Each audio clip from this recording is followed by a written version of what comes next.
এতদিন অনেকটা ভুল ত্রুটি বা অনিয়ম যাই হোক, এটা যেন আর অনিয়ম না হয়। আমাকে তো দেখলাম তুমি তাই গণ বানাইছো।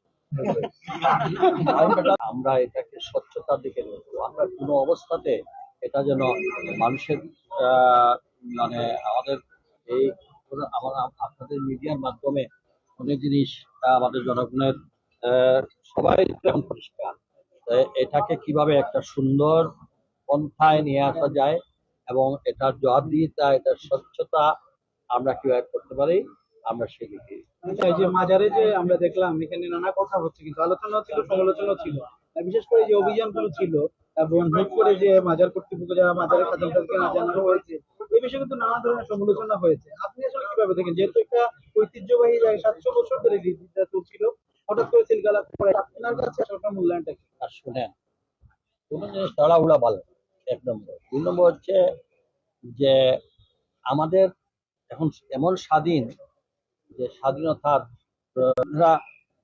তো আপনারা দেখছেন, আপনারা মিডিয়ার মধ্যেও আমার অনেকগুলো একটা একটা প্রজেক্ট নিয়ে যেমন কাজ হচ্ছে, এটা একটা যেমন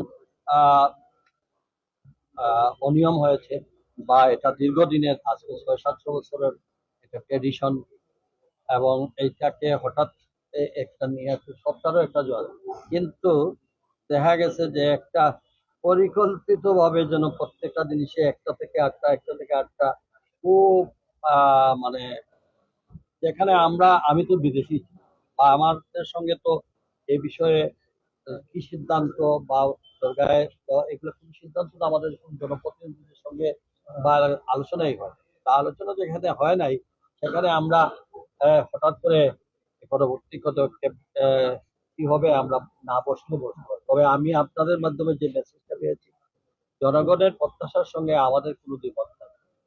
আর সিলেটবাসীর তথা সিলেটবাসীর সেই ইচ্ছা অনুযায়ী সবাই তো আমরা চাই স্বচ্ছতা এবং জবাবদিহিতা। এতদিন অনেকটা ভুল ত্রুটি বা অনিয়ম যাই হোক, এটা যেন আর অনিয়ম না হয়, এটাকে যেন একটা সুন্দর লাইনে নিয়ে আসে। আর কি জানেন, আমাকে তো দেখলাম তুমি তাই গণ বানাইছো।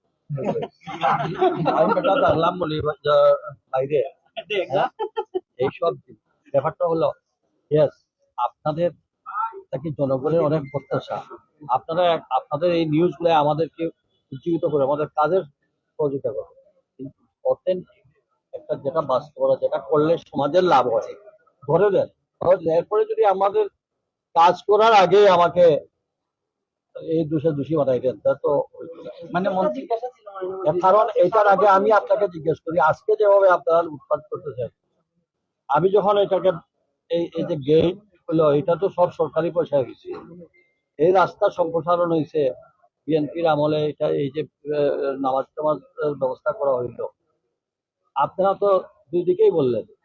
আপনারা বলতে আমি মিন করতেছি সবাইকে না, 2-4টা অংশ এটা ইন্টেনশনালি যে ও এটা বিএনপি, ও তাকে গাইল করতে, হ্যাঁ, তো আমাদের ভালো কাজটাও তো একটু তুলে ধরবে এই দরকার জন্য। এই যে আজকে যে কথাটা উঠছে, এই 24 কোটিটা 30 কোটি টাকা যে প্রজেক্ট, এটাও তো আমি মেয়র থাকাকালীন সময় নিয়ে আসছি। হ্যাঁ, তো এখন ওই আপনারা দেখলাম বললেন 2 কোটি টাকা বাজার দিতে পারে না, 3 কোটি টাকা সিটি কর্পোরেশন দেবে, আর 2 কোটি টাকা দেবে, 2 লাখ টাকা দিয়েও তো কইতে পারতো যে 2 লাখ টাকা আমরা দিচ্ছি। এরপরে কাজেই আমি আর এখন আমরা এককভাবে কোনো কিছু বলতে পারবো না।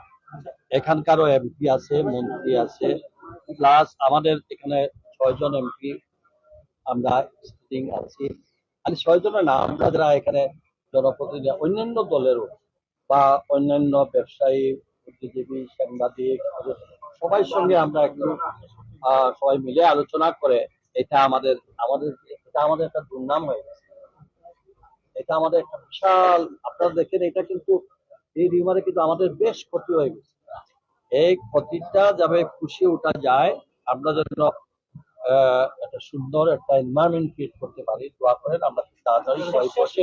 শেষ প্রশ্ন হচ্ছে